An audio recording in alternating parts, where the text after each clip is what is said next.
आइए सीडीपी का हम 31 से हम देखते हैं डिस्कशन। स्कूली काल के प्रारंभिक वर्षों में विद्यार्थियों को संसाधन संपन्न वातावरण प्रदान करना विशेष रूप से क्या है, महत्वपूर्ण है। विकास के कुछ संवेदनशील चरण होते हैं जिसके दौरान बच्चे वातावरणीय प्रभावों से विशेषता अनुक्रियाशील होते हैं। सही विकल्प चुने। यह असर्शन रीजन का क्वेश्चन है। कौन होगा आंसर? कौन आंसर होगा? एक होगा। असर्शन और रीजन दोनों सही है। हालांकि विकास के क्षेत्र एक दूसरे से संबंधित होते हैं, फिर भी बौद्धिक क्षमताएं जैसे कि तार्किक विचार इत्यादि को विकास के किस क्षेत्र के अंतर्गत सापेक्ष रूप से पढ़ा जाता है? तार्किक, तर्क, समस्या समाधान, सारा चीज क्या हो जाएगा? संज्ञानात्मक। प्रारंभिक बाल्यावस्था के दौरान निम्न में से कौन सी संस्था बच्चों के समाजीकरण की प्राथमिक संस्था है? परिवार है। यहाँ क्वेश्चन आ रहा है ना, हर एक सेट में आपको एक क्वेश्चन मिलेगा ना, तो इसको आप VVI कर लीजिए। जीन पियाजे के संज्ञानात्मक विकास के सिद्धांत के अनुसार किस चरण के बच्चे दूसरे को नकल करना शुरू कर देते हैं? कौन से हो जाएगा नकल करना? पहला हो जाएगा। अनुकरण शैशवावस्था में होता है ना, तो बस पहला स्टेज क्या हो गया? 0 से 2। जीन पियाजे के संज्ञानात्मक विकास सिद्धांत के अनुसार किस चरण पर बच्चे घटनाओं को भूत, वर्तमान और भविष्य काल के सही क्रम याद रखना शुरू कर देते हैं? इसको बढ़िया से सोच करके बताइए। भूत, भविष्य और आपका गलती हो गया। क्यों होगा तीसरा? क्यों होगा? भूत, वर्तमान और भविष्य। हाँ।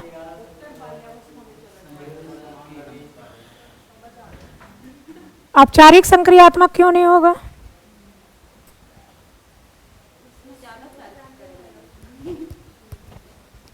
ये पीछे का भी जा रहा है, मूल संक्रियात्मक अवस्था होगा। ये पीछे की जा रहा है। भूत, वर्तमान और भविष्य काल, यानी मूर्त कंसेप्ट उसे अच्छी तरह से पकड़ कुछ इस सही क्रम में याद रखना शुरू कर देता है। पकड़ है तब ना याद रखना शुरू कर देता है। समझ गए? चलिए, लॉरेंस कोहलवर के अनुसार व्यक्ति किस स्तर पर अपने और दूसरों के व्यवहार की जरूरत और इच्छाओं के संदर्भ में, इसे आप समझे। कल ही हमें पढ़ाए हैं, इसको समझे। लॉरेंस कोहलवर के अनुसार व्यक्ति किस स्तर पर अपने और दूसरे के व्यवहार की जरूरत इच्छाओं के संदर्भ में जांचते हैं? तुम मुझे इतना दोगे, मैं तुम्हें वो करूंगा। हाँ, है ना? कल बताए थे ना कि नमक लाने के लिए देते हैं तो कहता है इसमें कितना पैसा बचता है, तभी बोलाएगा नमक। तो ये क्या है? यांत्रिक सापेक्षिक अभिविन्यास। हम क्या लिखाए थे? साधनात्मक सापेक्षता अभिविन्यास लिखाए थे। तो वही तो है, साधनात्मक सापेक्षता अभिविन्यास है। लेव वाइगोत्स्की ने संज्ञानात्मक विकास की प्रक्रिया में, बस लेव वाइगोत्स्की का किसमें हो जाएगा?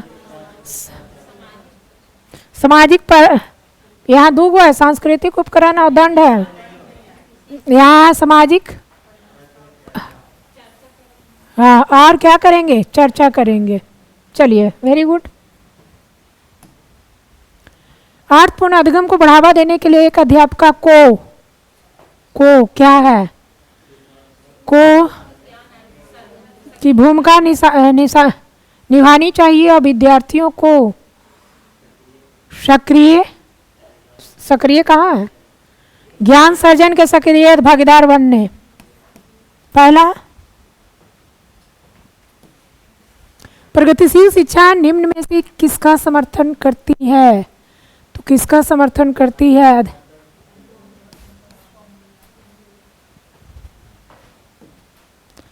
अनीता वैचारिक कौशल जैसे कि कारण प्रभाव संबंध का इस्तेमाल होने वाली पहेलियों और समस्याओं को काफी अच्छी तरह सुलझाती है। हार्वर्ड गार्डनर के बहुबुद्धि सिद्धांत के अनुसार अनीता के पास तो पहेली या समस्या को काफी अच्छी तरह से सुलझाती है, तो क्या होगा? सही बात है, वेरी गुड, कारण प्रभाव बता रही है। अब इसको पढ़ें। एक अध्यापिका को अपने विद्यार्थियों को किसी कार्य पर काम करते समय अपने विचारों और चिंतन प्रक्रिया के मौखिकरण हेतु प्रोत्साहित करना चाहिए। निजी बाग विद्यार्थियों में उच्चतर श्रेणी के संज्ञानात्मक कौशल के विकास में बाधक है।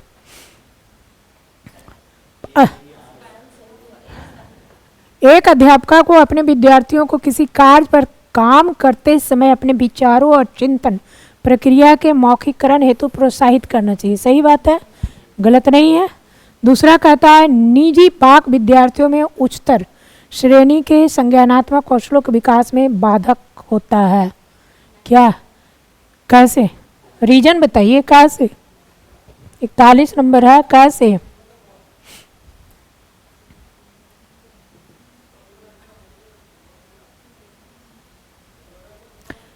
पहली बात तो निज वाक है। जो निज वाक है वो क्या क्या करता है? अपने व्यवहार को नियंत्रित निर्देशित करता है। अब निज वाक विद्यार्थियों में उच्चतर श्रेणी के संज्ञानात्मक कौशलों के विकास में बाधक है, ये बाधक थोड़ी ही है। तो ये क्या है? गलत है, गलत है ना। यदि निज वाक नहीं करेगा तो व्यवहार को नियंत्रित कर पाएगा? एक क्वेश्चन आता है ना, सेल्फ रेगुलेशन ऑन बिहेवियर आता है कि नहीं? अपने व्यवहार को क्या करता है? नियंत्रित करता है। तो ये आपका क्या है? इसका तीसरा आंसर हो जाएगा, ये सही है और क्या है? गलत है। चलिए आइए, अधिगम स्तरों में व्यक्तिगत विभिन्नताएं किस वजह से होती है? केवल अधिगमकर्ताओं से संबंधित व्यक्तिगत कारकों की वजह से, केवल वातावरण से संबंधित सांस्कृतिक कारकों की वजह से, व्यक्तिगत और वातावरणीय कारकों की जटिल अंतःक्रिया। Very good. एक अध्यापिका अपने विद्यार्थियों की अधिगम प्रगति को बिना एक दूसरे की तुलना किए निरंतर रूप से समझना चाहती है। ये क्या हो जाएगा? एक अध्यापिका अपने विद्यार्थियों की अधिगम प्रगति को बिना एक दूसरे की तुलना किए निरंतर रूप से समझना चाहती है। क्या हो जाएगा? बस कच्चा कच की बात किया जा रहा है तो रचनात्मक हो जाएगा। सभी विद्यार्थियों में अपनेपन संबद्धता की भावना विकसित करने के लिए एक अध्यापिका को क्या करना चाहिए? ऐसे उदाहरण देना चाहिए। रूढ़िवादी नहीं, केवल प्रभुत्व संस्कृतियों के त्यौहार ही मनाए नहीं, गौण समझे जाने वाले समूहों से आने वाले विद्यार्थियों के अनुभवों को अनदेखा, विविधता और व्यक्तिगत विभिन्नताओं के प्रति सम्मान पैदा करना। यही आंसर होगा। विद्यार्थियों में समालोचनात्मक चिंतन, समालोचनात्मक चिंतन, विचारों की अनम्यता प्रसंज्ञान हो जाएगा? नहीं कह रहा है, नहीं कह रहा है, नहीं है तो विचारों की अनियमता ही नहीं है, यही आंसर हो जाएगा। विचारों की नम्यता रहेगा तभी है ना आधी से, तो कह रहा है नहीं, तो यही नहीं ना होगा। चलिए, मेटाकॉग्निशन, मेटाकॉग्निशन अभी बताया ना कि जिस विषय वस्तु को आप समझी हैं उसमें आप क्या किए? अपने रूप में व्यक्त करना।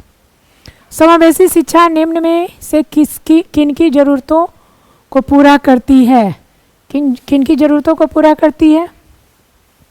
विकलांगता से जूझते विद्यार्थी, भावनात्मक मुश्किलों से जूझते विद्यार्थी, वो विद्यार्थी जो प्रतिभा संपन्न है, और निम्न सामाजिक आर्थिक स्तर से आने वाले विद्यार्थी।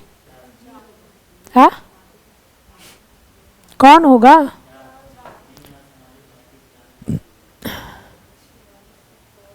अब विकलांगता से जूझते विद्यार्थी को नहीं होगा।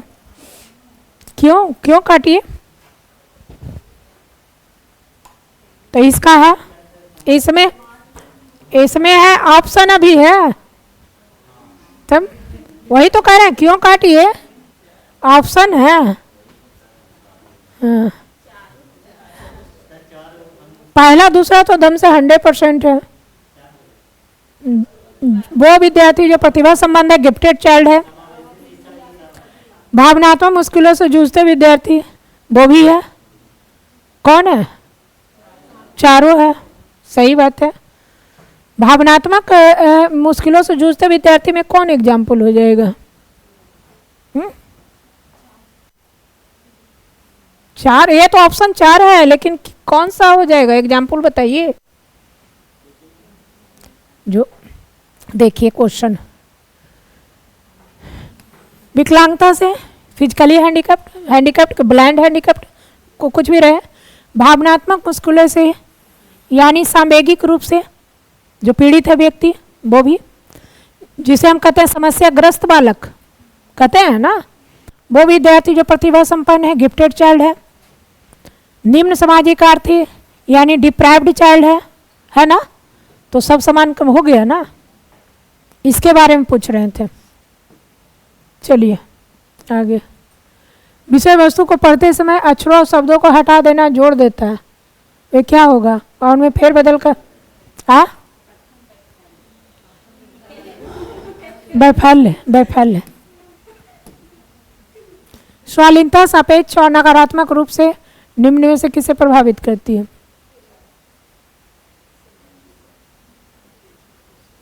यही तो करती है। डिसलेक्सिया, पढ़ने के साथ साथ लिखने में भी यह क्षमता है, जैसे सा के बाज हमेशा पढ़ लेता है, समझ गए, बी का डी उलट देता है, तो ये सब क्या है? तो आप पढ़िएगा तो लिखवे कीजिएगा। तो एकाग्रता की क्षमता, कार्य स्वालीनता सापेक्ष नकारात्मक रूप से निम्न में से किसे प्रभावित करती है? नकारात्मक रूप से निम्न में से किसे प्रभावित करती है? तो इसी को तो प्रभावित करती है, सामाजिक और संप्रेषण कौशल उसके पास नहीं होता है। दृष्टि होगा, एकाग्रता की क्षमता होगा, जो काम करते रहेगा वो अपने में रहेगा, से अपने में रहेगा, ऑन कंसंट्रेशन रहेगा। वो सकारात्मक रूप से कहेगा तो उलट जाएगा, ऑप्शन ही नहीं रहेगा, इसमें तीनों हो जाएगा सकारात्मक रूप से, ये है नकारात्मक रूप से, आप ऐसे उलट दीजिए, वैसे उलट दीजिए। आइए, दो वो आया ना, ADHD आया ना, ऑटिज्म आया ना। ADHD क्या है? क्रियाशील है। ऑटिज्म क्या है? दम से मध्यम है, मतलब स्लो चलने वाला है, यानी बार बार दोहराने वाला है। तो वैसा क्वेश्चन आएगा, उससे दोनों से क्वेश्चन आएगा, उसको सही ढंग से समझ लीजिए। प्रतिभाशाली विद्यार्थियों के संदर्भ में निम्न में से कौन सा सही है? अब कौन सा सही है? वो अभिव्यक्ति में प्रभाव और विवर्धन दर्शाते हैं। चलिए, सही बात है। अब इसे पढ़ें। श्रवण बाधिता से जूझते विद्यार्थियों के सफल समावेशन में निम्न में से कौन सी पद्धति सहायक होगी? श्रवण बाधिता से जूझते विद्यार्थियों के सफल समावेशन में निम्न में से कौन सी पद्धति सहायक होगी? चलचित्र वीडियो के बिना उपशीर्षकों को दिखा नहीं, मौखिक रूप से मूल्यांकन के प्रधान रूप नहीं, संप्रेषण के मौखिक रूप को दृश्य रूप से परिपूर्ण करना, यही आंसर है। जानकारी प्रस्तुत करने के लिए अधिकतर व्याख्यान विधि नहीं। बच्चे कैसे सीखते हैं?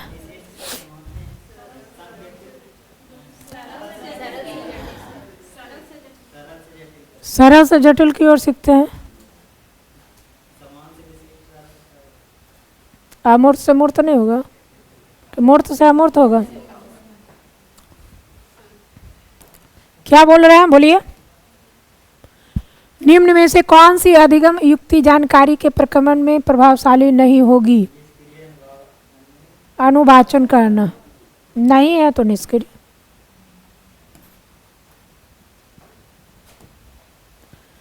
किसी संप्रदाय को पढ़ाते समय एक अध्यापक को उदाहरण और गैर उदाहरण दोनों पर ही चर्चा करनी चाहिए। गैर उदाहरण विद्यार्थियों को भ्रमित कर देते हैं और किसी संप्रदाय को पढ़ाने के लिए अप्रासंगिक होते हैं। अब इसमें बोलिए।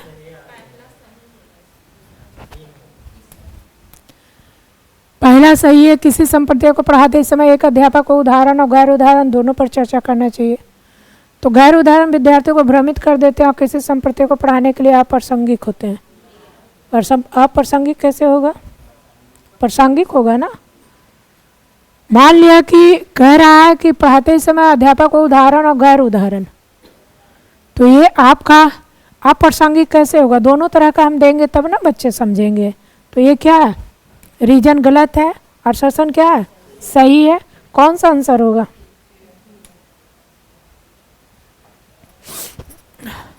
आइए,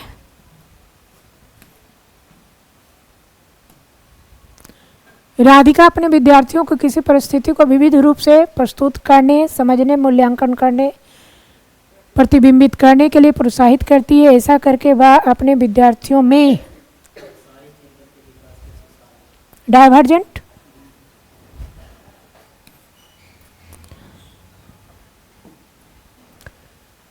अपने विद्यार्थियों में अग्रिम श्रेणी की समस्या समाधान कौशल के विकास हेतु एक अध्यापक को उन्हें अनुक्रिया समोच्च, प्रयत्न, त्रुटि विधि, अनुरूपक चिंतन, कंठस्थीकरण, ये दोनों तो नहीं होगा, इस्तेमाल हेतु प्रोत्साहित करना चाहिए। ऑप्शन भी है, कुछ नहीं है, तो इसमें कौन हो जाएगा? अनुरूपक चिंतन। हाँ, अनुक्रिया समुच्च कहने का मतलब रिस्पॉन्स करते करते एक क्या हो गया, सेट बना लिए, तो वो तो होगा नहीं। अपने विद्यार्थियों में अग्रिम श्रेणी के समस्या समाधान कौशलों के विकास है तो एक अध्यापक को उन्हें अनुक्रिया समुच्च कहने का मतलब है कि आप कोई समस्या का समाधान कर रही हैं, उसको स्टोर करते जा रही हैं, ऐसा थोड़ी ही है, खत्म हो गया। प्रयत्न एवं त्रुटि, आप ट्राई कर रहे हैं और एरर कर रहे हैं, तो टीचर करवाएगी, ट्रायल एंड एरर करवाएगी? नहीं करवाएगी। अनुरूपक चिंतन कहने का मतलब है कि जो भी विषय वस्तु का हम चिंतन करना चाह रहे हैं उसी के बारे में हम क्या कर रहे हैं, पूरी तरह से डिस्कशन कर रहे हैं। कंठस्थीकरण, मेमोराइजेशन, याद करके थोड़ी बनेगा, तो ये क्या हो जाएगा? तीसरा ऑप्शन हो जाएगा। क्लियर? आइए, अपने स्वयं की चिंतन प्रक्रिया का निरीक्षण करने, प्रतिबिंब करने और तदनुसार रूपांतरण करने की क्षमता को कहा जाता है प्रसंज्ञान। प्रसंज्ञान से क्वेश्चन आ रहा है, आप पूछ रहे हैं कि प्रसंज्ञान क्या है? अपनी स्वयं की चिंतन प्रक्रिया का निरीक्षण करने, जो हम कर रहे हैं उसकी, फिर प्रतिबिंब करने और उसके अनुसार रूपांतरण करने की क्षमता, उसे हम क्या कहेंगे? प्रसंज्ञान कहेंगे। जानकारी प्रक्रमण कौशल जैसे कि अनुस्मरण, अब ये क्या हो जाएगा? व्यक्तियों की भावनात्मक स्थिति से संबंधित नहीं है, भावनाओं से महत्वपूर्ण रूप से प्रभावित होते हैं। नकारात्मक भावों जैसे कि उच्च स्तरीय चिंता से सकारात्मक रूप से प्रभावित होते हैं। सकारात्मक भावों जैसे कि जिज्ञासा से नकारात्मक रूप से प्रभावित होते हैं। अब कहिए कि जानकारी प्रक्रमण कौशल जैसे कि अनुस्मरण, ये है क्या? ये है क्या? आपको दिए थे क्वेश्चन, तो उस पर डिस्कशन की होंगी ना? हाँ,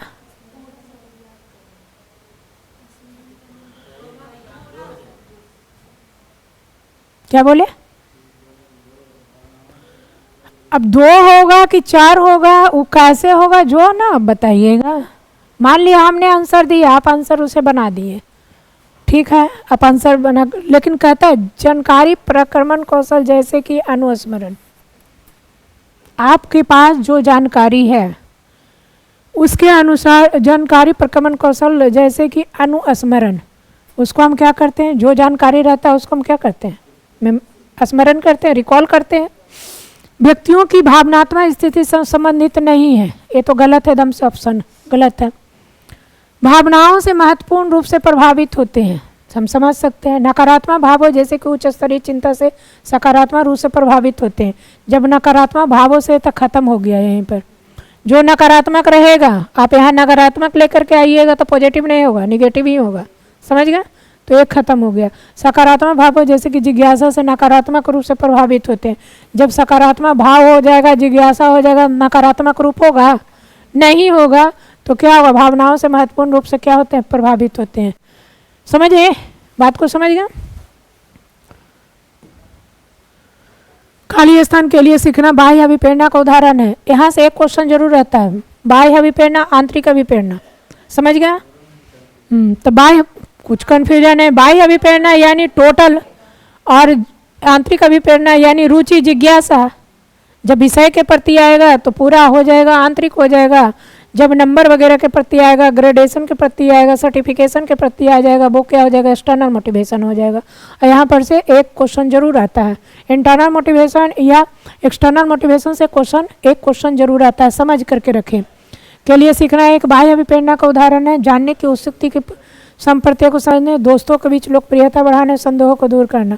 तो क्या जानने की उत्सुकता की पूर्ति करना, संप्रत्यय को समझना। अब ये दोनों में बताइए, ये दोनों तो खत्म हो गए, ये दोनों क्या है? ये है, देखिए ये है इंटरनल है, ये है इंटरनल है, ये है इंटरनल है। दोस्तों के बीच लोकप्रियता पाना, ये क्या है? बाह्य है। ये क्या है? बाह्य है। समझ रहा? जैसे दोस्तों के बीच लोकप्रियता पा लेते हैं ना, तुम्हारा कितना नंबर आया? तो मेरा आया 85, तो तुम्हारा कितना आया? मेरा 100 आ गया। अब ये क्या हुआ? एक्सटर्नल मोटिवेशन हो गया ना। लेकिन जब हम पूछने लगेंगे अंदर की बात, क्वेश्चन, और वहां पर आप बताने लगिएगा, तो वो क्या हो जाएगा? इंटरनल मोटिवेशन हो जाएगा। क्लियर?